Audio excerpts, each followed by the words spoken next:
നമസ്കാരം. ആഹ് ഒരു ഇടവേളയ്ക്ക് ശേഷം വീണ്ടും ഗോത്രാനന്തര കലാപവും അതോടൊപ്പം തന്നെ സബർമതി എക്സ്പ്രസിന് നേരെ ഉണ്ടായിട്ടുള്ള ആക്രമണവും ഒക്കെ സംബന്ധിച്ചുള്ള ചർച്ചകൾ നടക്കുന്നുണ്ട്. അതിന്റെ കാരണം എന്താണെന്ന് ആഹ് എല്ലാവർക്കും അറിയാവുന്നതാണ്. എമ്പുരാൻ സിനിമയുടെ റിലീസുമായി ബന്ധപ്പെട്ട് നടന്നിട്ടുള്ള വിവാദങ്ങളാണ്.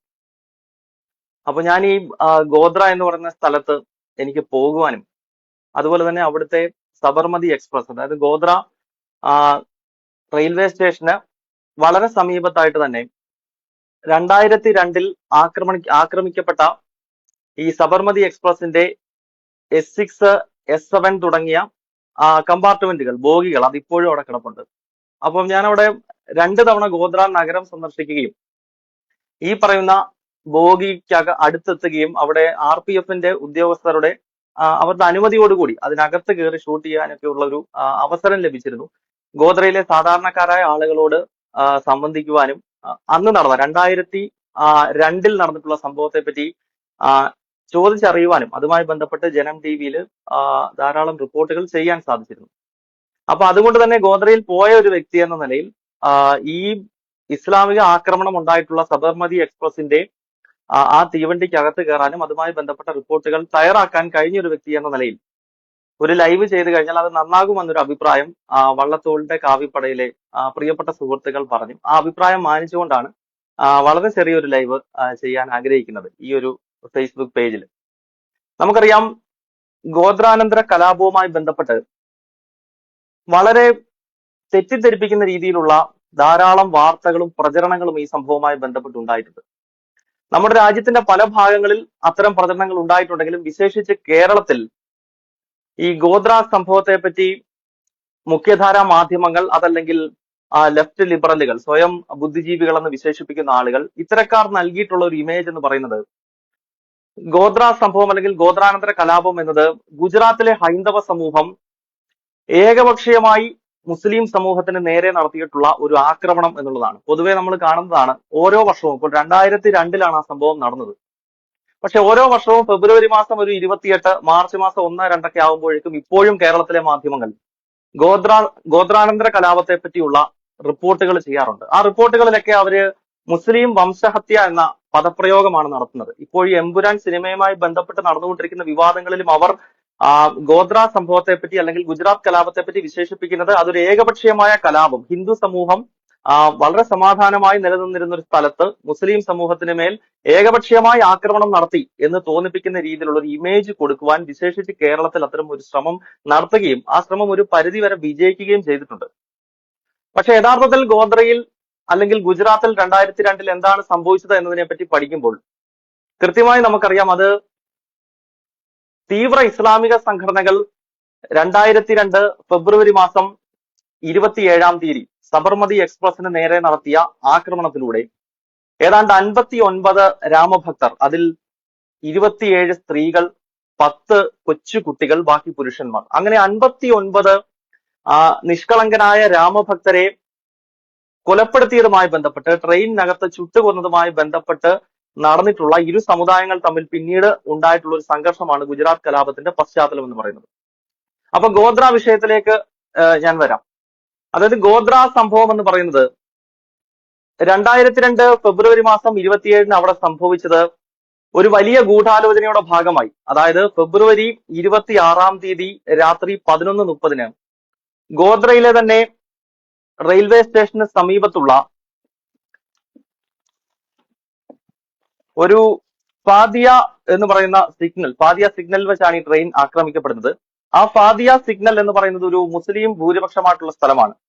അവിടെയുള്ള റസാക്കർ കുർക്കർ എന്ന് പറയുന്ന ഒരു പ്രാദേശിക മുസ്ലിം നേതാവിന്റെ അമാൻ ഗസ്റ്റ് ഹൗസ്, ഈ അമാൻ ഗസ്റ്റ് ഹൗസിനെ പറ്റി ഗോദ്രയിൽ നടന്നിട്ടുള്ള ഈ ആക്രമണത്തെ പറ്റി അന്വേഷണം നടത്തിയിട്ടുള്ള കമ്മീഷൻ കൃത്യമായിട്ട് തന്നെ പറയുന്നത് ഈ റസാക്കർ കുർക്കറിന്റെ അമാൻ ഗസ്റ്റ് ഹൗസിൽ ഈ ആക്രമണം നടക്കുന്നതിന്റെ തലേ ദിവസം രാത്രി 11:30 മുതൽ ഒരു വലിയ ഗൂഢാലോചന നടന്നു എന്നതാണ്.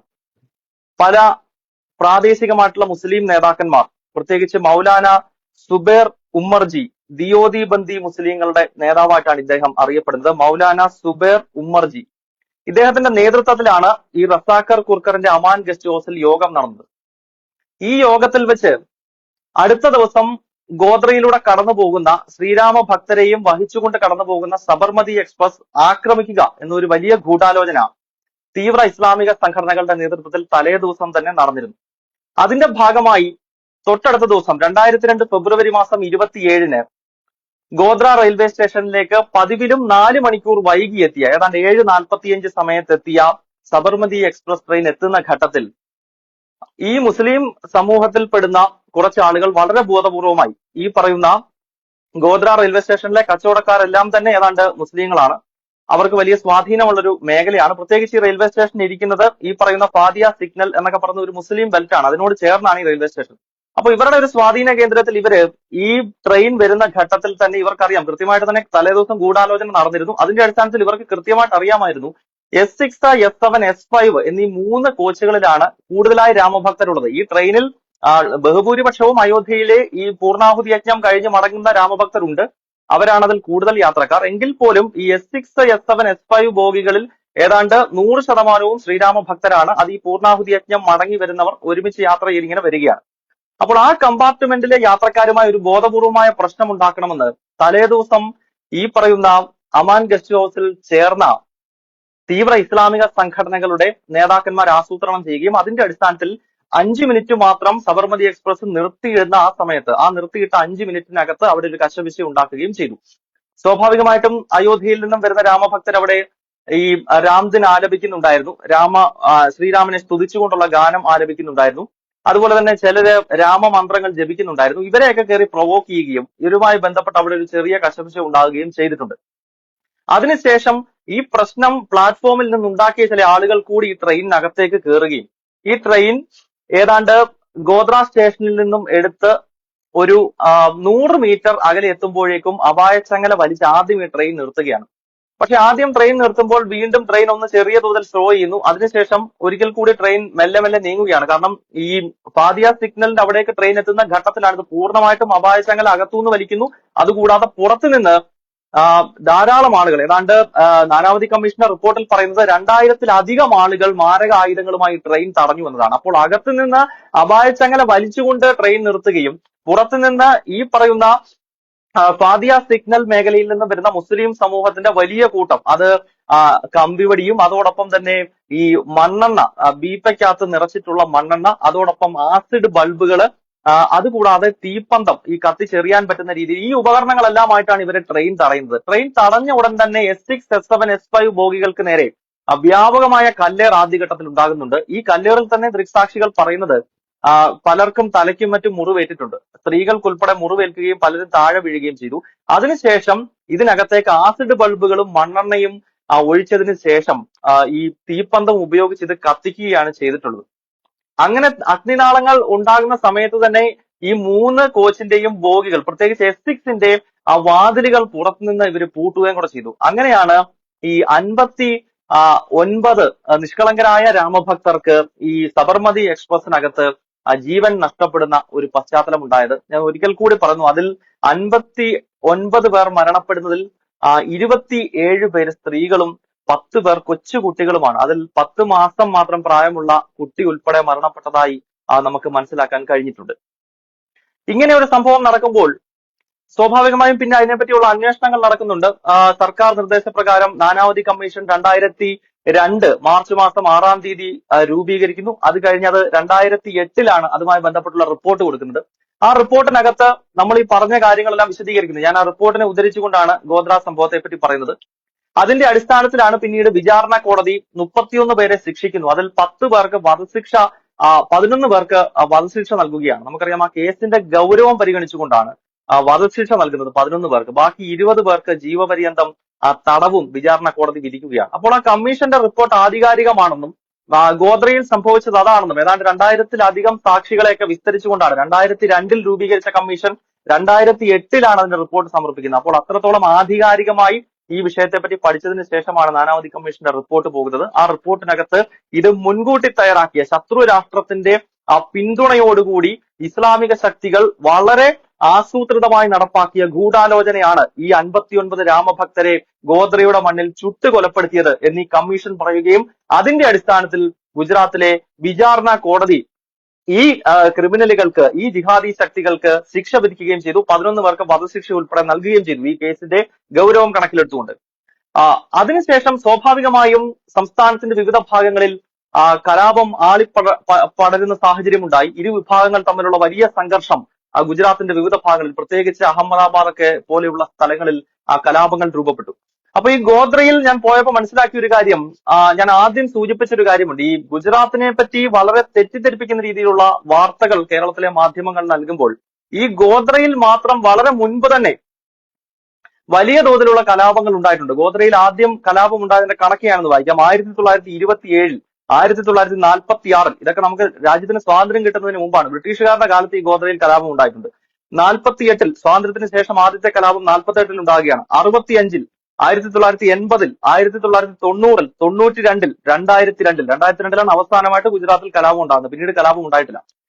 പക്ഷെ ഇവര് പ്രചരിപ്പിക്കുന്ന ആ ഒരു കാര്യം, ഗുജറാത്തിൽ നരേന്ദ്രമോദി സർക്കാർ അധികാരത്തിലേറിയതിനു ശേഷം തുടർച്ചയായി കലാപങ്ങൾ ഉണ്ടായി, അല്ലെങ്കിൽ ആ ഒരു ഒറ്റ കലാപം മാത്രമാണ് ഉണ്ടായത് തുടങ്ങിയ രീതിയിലുള്ള വാദഗതികളുണ്ട്. അപ്പോൾ അത് തന്നെ തെറ്റാണ്.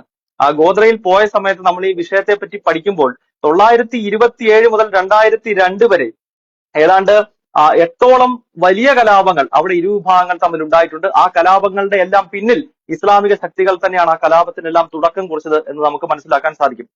അപ്പോൾ ഗുജറാത്തുമായി ബന്ധപ്പെട്ട് ഇത്തരത്തിലുള്ള പ്രചരണം നടക്കുമ്പോൾ ആദ്യം നമ്മൾ മനസ്സിലാക്കേണ്ടത്, ഇത്തരം കലാപങ്ങൾ മുൻപ് BJP അധികാരത്തിൽ എത്തുന്നതിന് മുൻപ് അവിടെ വ്യാപകമായി നടന്നിരുന്നു. രാഷ്ട്ര വിഭജനത്തിന് ശേഷം പലതവണ ഗുജറാത്തിൽ കലാപം ഉണ്ടായി. അതിൽ ഈ ഗോദ്രയിൽ തന്നെ ഇസ്ലാമിക് ഫോഴ്സസ് 927 മുതൽ തുടർച്ചയായി കലാപങ്ങൾ ഉണ്ടാക്കിയ സംഭവം നമുക്ക് കാണാൻ സാധിക്കുന്നുണ്ട്. പക്ഷേ ഗുജറാത്തിനെ പറ്റി പറഞ്ഞു വെക്കുന്നത് ഇതൊരു വംശഹത്യയാണ്. ഇസ്ലാമിക സമൂഹത്തിന് നേരെ ഏകപക്ഷീയമായി നടന്ന ഒരു കലാപമാണ് ഗുജറാത്തിൽ അരങ്ങേറിയത് എന്ന ഒരു വാദഗതിയാണ് ഈ ലെഫ്റ്റ് ലിബറൽ ഗ്രൂപ്പുകളാണെങ്കിലും ഇസ്ലാമിക് ഗ്രൂപ്പുകളാണെങ്കിലും അതല്ലെങ്കിൽ മുഖ്യധാര രാഷ്ട്രീയ പാർട്ടികൾ, BJP ഒഴികെയുള്ള കോൺഗ്രസും ഇടതുപക്ഷവും ഉൾപ്പെടെയുള്ള പാർട്ടികൾ നമ്മുടെ കേരളത്തിലൊക്കെ പ്രത്യേകിച്ച് വിശേഷിച്ച് പ്രചരിപ്പിക്കുന്നത്. നമുക്കറിയാം അതൊരു ഏകപക്ഷീയ കലാപമല്ല എന്നതിന്റെ കണക്കുകൾ ശ്രീപ്രകാശ് ജയ്സ്വാൾ, ഇദ്ദേഹം കോൺഗ്രസിന്റെ നേതാവാണ്. 2005-ൽ ലോക്സഭയിൽ ഗുജറാത്ത് കലാപവുമായി ബന്ധപ്പെട്ട് അദ്ദേഹം നൽകിയിട്ടുള്ള ഒരു കണക്ക് ഞാനിവിടെ വായിക്കാം. അതിൽ ശ്രീപ്രകാശ് ജയ്സ്വാൾ കോൺഗ്രസിന്റെ അന്നത്തെ ആഭ്യന്തര സഹമന്ത്രിയാണ്. ഇദ്ദേഹം പറഞ്ഞിട്ടുള്ളത് 790 മുസ്ലിങ്ങളും 254 ഹിന്ദുക്കളുമാണ് ഈ കലാപത്തിൽ കൊല്ലപ്പെട്ടിട്ടുള്ളത്. അപ്പൊ ഇത് ഏകപക്ഷീയമായ ഒരു വംശഹത്യയല്ല, ഒരു മതവിഭാഗത്തിന് മേൽ മറ്റൊരു മതവിഭാഗം ഏകപക്ഷീയമായി നടത്തിയിട്ടുള്ള ആക്രമണമല്ല ഗുജറാത്തിൽ നടന്നിട്ടുള്ളത് എന്നത് കോൺഗ്രസിന്റെ കാലത്ത്, UPA സർക്കാരിന്റെ കാലത്തുള്ള ആഭ്യന്തര സഹമന്ത്രി ശ്രീപ്രകാശ് ജയ്സ്വാൾ തന്നെ പറഞ്ഞു. 790 മുസ്ലിങ്ങളും 254 ഹിന്ദുക്കളും ഈ കലാപത്തിൽ അങ്ങോട്ടും ഇങ്ങോട്ടും ആക്രമിച്ച് കൊല്ലപ്പെട്ടിട്ടുണ്ട്. അതേസമയത്ത് ഗോദ്രയുടെ കണക്ക് ഒഴിവാക്കിയിട്ടാണ്. ഗോദ്രയുടെ കണക്ക് കൂടിയാകുമ്പോൾ ഹിന്ദുക്കളുടെ എണ്ണം അതിൽ കൂടുന്നുണ്ട്. അപ്പൊ സ്വാഭാവികമായും നമ്മൾ മുൻപ് നടന്നിട്ടുള്ള ചില സംഭവങ്ങളുമായി ഇവർ ഏറ്റവും കൂടുതൽ ഉപയോഗിക്കുന്ന പദപ്രയോഗം വംശഹത്യ എന്നൊക്കെ ഉള്ളതാണ്. നമുക്കറിയാം ഈ കശ്മീരി പണ്ഡിറ്റുകൾക്ക് നേരെ നടന്നിട്ടുള്ള അക്രമ സംഭവങ്ങൾ 1989-നും 92-നും ഇടയിൽ ജമ്മു കശ്മീരിലെ കശ്മീർ വാലിയിൽ നിന്നും പൂർണ്ണമായി ഹിന്ദുക്കൾ ആട്ടിയോടിക്കപ്പെടുകയാണ്. ഹൈന്ദവ സുഹൃത്തുക്കൾക്ക് നേരെ വലിയ ആക്രമണം ഉണ്ടാകുന്നു. ധാരാളം ക്ഷേത്രങ്ങൾ തകർക്കപ്പെടുന്നുണ്ട്. ഏതാണ്ട് 200-ന് മുകളിൽ ക്ഷേത്രങ്ങൾ തകർത്തുവന്ന് ഒമർ അബ്ദുള്ള തന്നെ കശ്മീർ നിയമസഭയിൽ കണക്ക് വെച്ചിട്ടുണ്ട്. ഒമർ അബ്ദുള്ള നാഷണൽ കോൺഫറൻസിന്റെ നേതാവാണല്ലോ. അദ്ദേഹം തന്നെ കണക്കിൽ പറയുന്നത് ഈ കശ്മീരി പണ്ഡിറ്റുകൾക്കെതിരെ ജിഹാദികൾ നടത്തിയ ആക്രമണത്തിൽ 202-ന് മുകളിൽ ക്ഷേത്രങ്ങൾ അവിടെ തകർത്തു എന്നുള്ളതാണ്. അത് 1989-നും 92-നും ഇടയിൽ. അവിടെ ഒരു തിരിച്ചടി ഉണ്ടാകുന്നില്ല. അത് ഏകപക്ഷീയമായിട്ടുള്ള ഹിന്ദു വിരുദ്ധമായിട്ടുള്ള സംഘർഷമാണ്. അവിടെ നിന്നും കശ്മീരി പണ്ഡിറ്റുകൾ ജീവനം കൊണ്ട് പലായനം ചെയ്തത് എങ്ങോട്ടാണ്? ഡൽഹിയിലേക്കോ അതല്ലെങ്കിൽ ജമ്മു കാശ്മീരിലെ ജമ്മു റീജിയനിലേക്കാണ്. കശ്മീരിൽ നിന്നും പൂർണ്ണമായി കശ്മീരി പണ്ഡിറ്റുകളെ ആട്ടി ഓടിക്കുകയാണ്. അതല്ലെങ്കിൽ നമുക്ക് മാരി ജാപ്പി കലാപത്തിന്റെ ചരിത്രം നോക്കിക്കഴിഞ്ഞാൽ ജ്യോതി ബസുവിന്റെ നേതൃത്വത്തിൽ പശ്ചിമ ബംഗാളിൽ കമ്മ്യൂണിസ്റ്റ് ഭരണകൂടം അധികാരത്തിലിരിക്കുന്ന ഘട്ടത്തിൽ മാരി ജാപ്പിയിൽ ബംഗ്ലാദേശിൽ നിന്നും വന്നിട്ടുള്ള ദളിത് ഹിന്ദുക്കളെ കൂട്ടത്തോടെ ആക്രമിക്കുകയായിരുന്നു. കമ്മ്യൂണിസ്റ്റ് ഭീകരരും പശ്ചിമ ബംഗാളിലെ അന്നത്തെ പോലീസും. അതൊരു ഭരണകൂട ഭീകരതയാണ്. ആ ഭരണകൂട ഭീകരതയിൽ 100 കണക്കിന് ഹിന്ദുക്കൾ മാരി ജാപ്പിയിൽ കൊല്ലപ്പെടുകയും അതൊരു ഏകപക്ഷീയമായ കലാപമായിട്ട് അടയാളപ്പെടുത്തുകയും ചെയ്യുന്നുണ്ട്. കാരണം അവിടെ ഹിന്ദു സമൂഹം തിരിച്ച് അതിനെ റെസിസ്റ്റ് ചെയ്യുന്നില്ല. അവർ ഏകപക്ഷീയമായിട്ട് ആ കലാപത്തിന് ഇരകളാകുകയും അവിടെ കൊല്ലപ്പെടുകയും ചെയ്യുകയാണ്. അപ്പോൾ കശ്മീരി പണ്ഡിറ്റുകളുടെ കേസിൽ നോക്കിക്കഴിഞ്ഞാൽ അതൊരു വംശഹത്യയാണ്. കാരണം കശ്മീരിൽ ഹിന്ദുക്കൾ തിരിച്ചടിച്ച ചരിത്രം ഉണ്ടാകുന്നില്ല. കശ്മീർ വാലിയിൽ നിന്നും ഹിന്ദുക്കൾ കൂട്ടത്തോടെ ജമ്മു റീജിയനിലേക്കോ അതല്ലെങ്കിൽ ഡൽഹി പോലെയുള്ള മറ്റു സ്ഥലങ്ങളിലേക്ക് അവർക്ക് പലായനം ചെയ്യേണ്ടി വന്നു. അതൊരു ഹിന്ദു വംശഹത്യയാണ്. അത് മുസ്ലിങ്ങൾ ഏകപക്ഷീയമായി നടപ്പാക്കിയതാണ്. അതിനെപ്പറ്റി വാർത്തകളൊന്നും തന്നെ നമ്മുടെ നാട്ടിൽ കാണാറില്ല പൊതുവെ. മാരി ജാബിയെ പറ്റിയുള്ള വാർത്തകൾ നമ്മൾ കേൾക്കാറില്ല. അത് ഹിന്ദു വംശഹത്യയാണ്. ഹിന്ദു സമൂഹത്തിന് നേരെ ഏകപക്ഷീയമായി കമ്മ്യൂണിസ്റ്റ് ഭരണകൂടം പശ്ചിമ ബംഗാളിൽ നടപ്പാക്കിയിട്ടുള്ളതാണ്. 1984 ഇന്ദിരാഗാന്ധിയുടെ വധത്തെ തുടർന്ന് ഡൽഹിയിൽ സിഖുകാർക്കെതിരെ കോൺഗ്രസിന്റെ ക്രിമിനലുകൾ നടത്തിയത് ഏകപക്ഷീയമായിട്ടുള്ള കലാപമാണ്. സിഖുകാരുടെ ചരിത്രത്തിൽ തന്നെ നമുക്കറിയാം, അവര് താടിയും ഒക്കെ താഴേക്ക് വളർത്തി, താടിയും മീശയും ഒക്കെ വളർത്തി നടക്കുന്ന ആളുകളാണ്. പക്ഷെ സിഖുകാരുടെ ചരിത്രത്തിൽ അവർ ആദ്യമായി ക്ലീൻ ഷേവ് ചെയ്ത്, അതായത് കോൺഗ്രസിന്റെ ക്രിമിനലുകളെ ഭയന്നുകൊണ്ട് ക്ലീൻ ഷേവ് ചെയ്ത് ഡൽഹിയിൽ ജീവിക്കേണ്ട അവസ്ഥയുണ്ടായിട്ടുണ്ടെങ്കിൽ അത് ഇന്ദിരാഗാന്ധിയുടെ വധത്തെ തുടർന്ന് കോൺഗ്രസ് പാർട്ടി 1984 കാലത്ത് രാജ്യതലസ്ഥാനത്ത് 3 ദിവസം നടത്തിയ കലാപം. ഏതാണ്ട് 2000 മുകളിൽ സിഖുകാർ കൊല്ലപ്പെട്ടിട്ടുണ്ട്. അതിലൊരു തിരിച്ചൊരു പ്രതിരോധം ഉണ്ടാകുന്നില്ല. ഏകപക്ഷീയമായിട്ട് കലാപം നടത്തുകയായിരുന്നു. അപ്പോൾ ജമ്മു കാശ്മീരിൽ കശ്മീരി പണ്ഡിറ്റുകൾക്ക് നേരെ ഉണ്ടായതാണെങ്കിലും മാരി ജാപ്പിയിൽ ബംഗ്ലാദേശിൽ നിന്നും വന്ന ദളിത് ഹിന്ദുക്കൾക്ക് നേരെ ഉണ്ടായതാണെങ്കിലും ഇന്ദിരാഗാന്ധിയുടെ വധത്തെ തുടർന്ന് രാജ്യതലസ്ഥാനത്ത് കോൺഗ്രസിന്റെ ക്രിമിനലുകൾ സിഖുകാർക്കെതിരെ നടത്തിയതാണെങ്കിലും അതെല്ലാം വംശഹത്യയുടെ കണക്കിൽ നമുക്ക് പെടുത്താൻ സാധിക്കും. കാരണം അത് ഏകപക്ഷീയമായിട്ട് ഒരു മതവിഭാഗത്തിനെതിരെ നടത്തുന്ന ആക്രമണമാണ്. പക്ഷേ ഗുജറാത്തുമായി ബന്ധപ്പെട്ട് അങ്ങനെയല്ല. അത് ഈ ആഭ്യന്തര സഹമന്ത്രിയുടെ കണക്കിൽ തന്നെ നമുക്ക് വ്യക്തമാക്കാൻ സാധിക്കും. മാത്രമല്ല ഈ കലാപത്തിന് തുടക്കം കുറിച്ചത് ഗോദ്രയിൽ നടന്നിട്ടുള്ള സംഭവമാണ് എന്ന് അടിവരയിട്ട് നമുക്ക് പറയാൻ സാധിക്കും.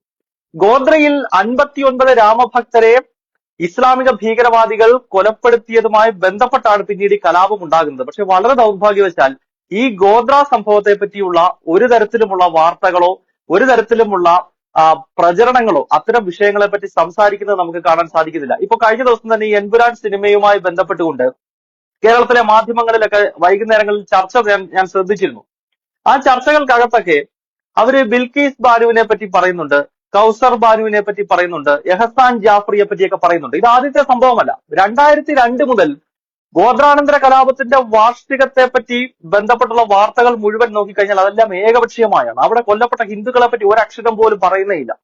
എഹസാൻ ജാഫറിയെ പറ്റി എല്ലാ വർഷവും വാർത്തകൾ വരുന്നതാണ്. ചെയ്യേണ്ടെന്നല്ല പറയുന്നത്, വാർത്തകൾ സ്വാഭാവികമായിട്ടും ചെയ്യാം. പക്ഷേ രണ്ട് ഭാഗങ്ങളും ക്ലിയർ ചെയ്ത് അത് കാണുന്ന പ്രേക്ഷകന് ഒരു ക്ലാരിറ്റി വരുന്നുണ്ട്, അതുണ്ടാകുന്നില്ല. ബിൽക്കീസ് ബാനുവിനെ പറ്റിയുള്ള ചർച്ചകൾ ഇന്നലെയും കണ്ടു കേരളത്തിലെ പല ചാനലുകളിൽ. പക്ഷേ 59 രാമഭക്തരിൽ അവരാരെങ്കിലും ഒരാളുടെ ബൈറ്റ് എടുത്ത് ഒരു വാർത്ത കേരളത്തിൽ ജനം ടി വി അല്ലാതെ മറ്റേതെങ്കിലും മാധ്യമങ്ങൾ, ജന്മഭൂമി പോലെയുള്ള പത്രങ്ങളല്ലാതെ, കേസരി അല്ലാതെ ചെയ്തതായി എന്റെ ശ്രദ്ധയിൽ ഞാൻ പെട്ടിട്ടില്ല. അതിന് ഞാനൊരു ഉദാഹരണം പറയാം. ഈ ട്രെയിൻ ആക്രമിക്കുന്ന സമയത്ത് അവിടെ സ്വന്തം അച്ഛനെയും സ്വന്തം അമ്മയെയും സ്വന്തം സഹോദരിയെയും ഒരു നിമിഷത്തിൽ നഷ്ടപ്പെട്ടു പോയ ഗായത്രി എന്ന് പറയുന്ന പെൺകുട്ടിയുടെ ചരിത്രം മാത്രമാണ് ഈ ഘട്ടത്തിൽ ഞാൻ ഓർമ്മപ്പെടുത്താൻ ആഗ്രഹിക്കുന്നത്. ഈ ഗായത്രി എന്ന് പറയുന്ന കൊച്ചുകുട്ടിക്ക് അന്ന് 16 വയസ്സ് മാത്രമാണ് പ്രായമുണ്ടായത്. അയോധ്യയിലെ രാമാഹുതി യജ്ഞം കഴിഞ്ഞ് മടങ്ങുകയായിരുന്ന 59 രാമഭക്തരുടെ കൂട്ടത്തിൽ ഈ 16 വയസ്സ് മാത്രം പ്രായമുള്ള ഗായത്രി എന്ന് പറയുന്ന കൊച്ചുകുട്ടിയും ഉണ്ടായിരുന്നു.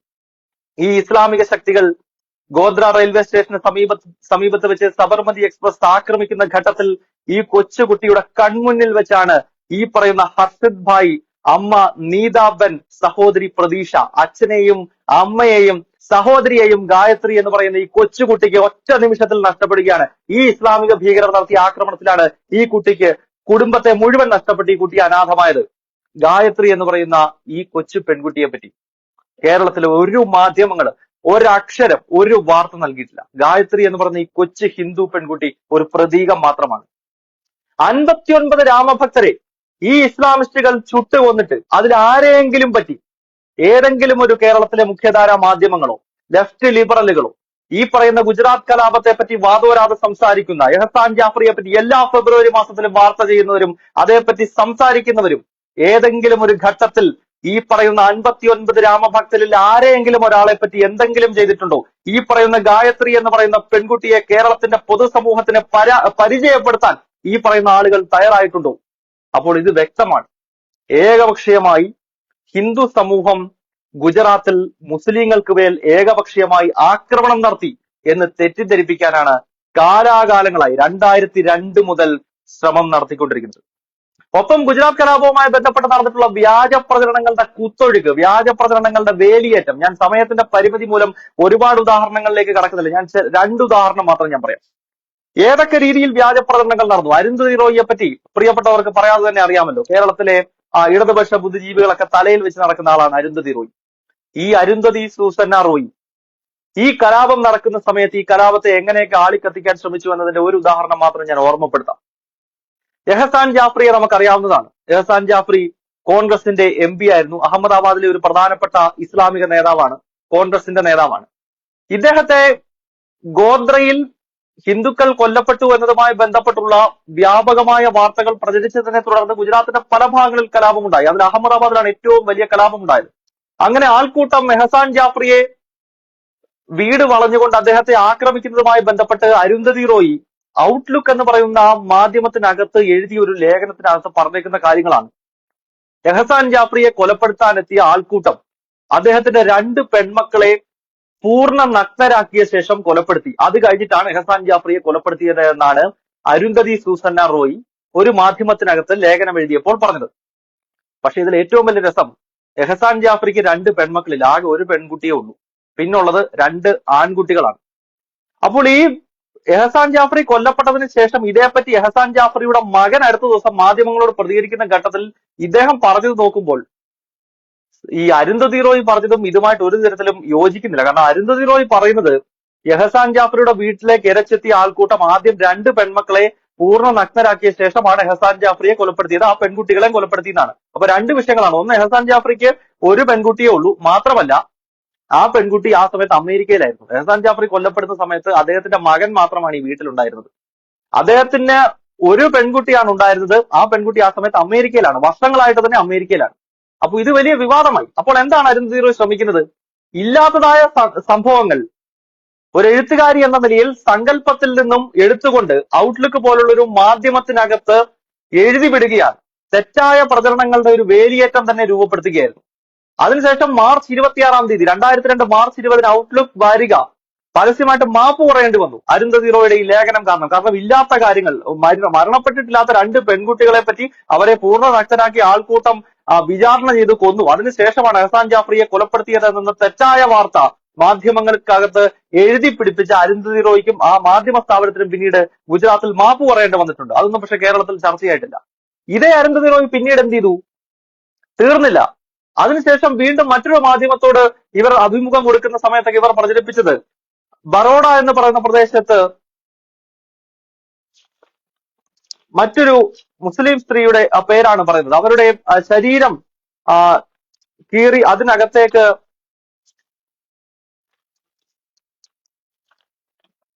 തീക്കട്ടകൾ ഇട്ടു എന്ന രീതിയിലുള്ള പ്രചരണം. സൈദ എന്നാണ് ഈ മുസ്ലിം കുട്ടിയുടെ പേര് പറയുന്നത്. സൈദ എന്നൊരു പെൺകുട്ടിയെ ബറോഡയിൽ ഹിന്ദുക്കൾ അവരുടെ ശരീരം വലിച്ചു കീറിയതിനു ശേഷം തീക്കട്ട എടുത്ത് ശരീരത്തിനകത്തിട്ടു. എന്നിട്ട് അവരുടെ നെറ്റിയിൽ ഓം എന്ന് എഴുതി എന്നാണ് അരുന്ധതി റോയ് സാങ്കല്പികമായി പറയുന്നത്. അപ്പോൾ ഈ സംഭവം എഴുതി പിടിപ്പിച്ചപ്പോൾ ബൽബീർ പൂഞ്ചിനെ പോലുള്ള BJPയുടെ നേതാക്കൾ ഇതേപ്പറ്റി അന്വേഷിക്കാൻ ശ്രമിച്ചു. കാരണം ഇത് അന്വേഷിച്ച് നോക്കണമല്ലോ, ഇത്ര ഗുരുതരമായ സംഭവം നാട്ടിൽ നടക്കുന്നുണ്ടോ എന്ന് അന്വേഷിക്കുന്ന ഘട്ടത്തിൽ ഇങ്ങനെ ഒരു സംഭവം വഡോദരയിൽ ഉണ്ടായിട്ടില്ല.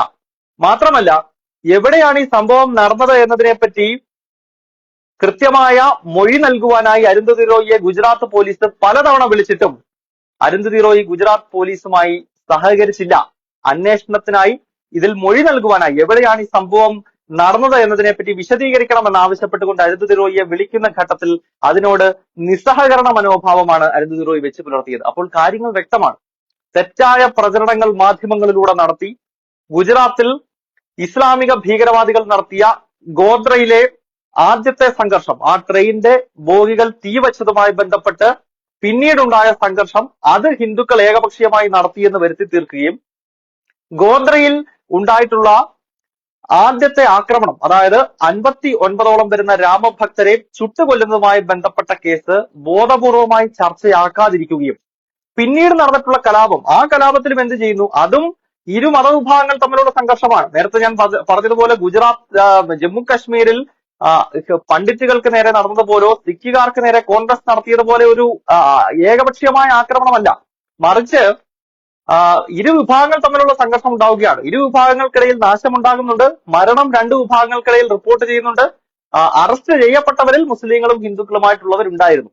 പക്ഷേ നമ്മുടെ നാട്ടിൽ വാർത്തകൾ നൽകിയത് അല്ലെങ്കിൽ ചർച്ച ഒരു ദിശയിലേക്ക് മാത്രം നോക്കിക്കൊണ്ട് ചർച്ചകൾ നടത്തുകയും അവിടെ ഹിന്ദുക്കൾ ഏകപക്ഷീയമായി തന്നെ ഒരു മതവിഭാഗത്തെ ഇല്ലാണ്ടാക്കാനുള്ള ശ്രമം നടത്തിയെന്നും അതിന് ഗുജറാത്തിലെ അന്നത്തെ സർക്കാർ, പ്രത്യേകിച്ച് നരേന്ദ്രമോദിയുടെ നേതൃത്വത്തിലുള്ള സർക്കാർ അതിനെ കൂട്ടുനിന്നു എന്നൊക്കെയുള്ള ഒരു വലിയ പ്രചരണമാണ് ആ ഒരു കാലയളവിൽ 2002 മുതൽ പിന്നീട് തുടർച്ചയായി നടന്നിരുന്നത്. പിന്നീട് 2014 ദേശീയ തലത്തിലേക്ക് നരേന്ദ്രമോദിജി എത്തിയതിനു ശേഷം ഈ പ്രചരണം നടത്തുന്നത് കൊണ്ട് വലിയ കാര്യമൊന്നുമില്ല എന്ന് ഈ ശക്തികൾക്ക് മനസ്സിലാക്കുകയും അടുത്ത കാലത്തായി ഇതൊക്കെ ഒന്ന് താൽക്കാലികമായി നിർത്തിവെച്ചിരുന്നു, ഇത്തരം തെറ്റായ പ്രചരണങ്ങളൊക്കെ.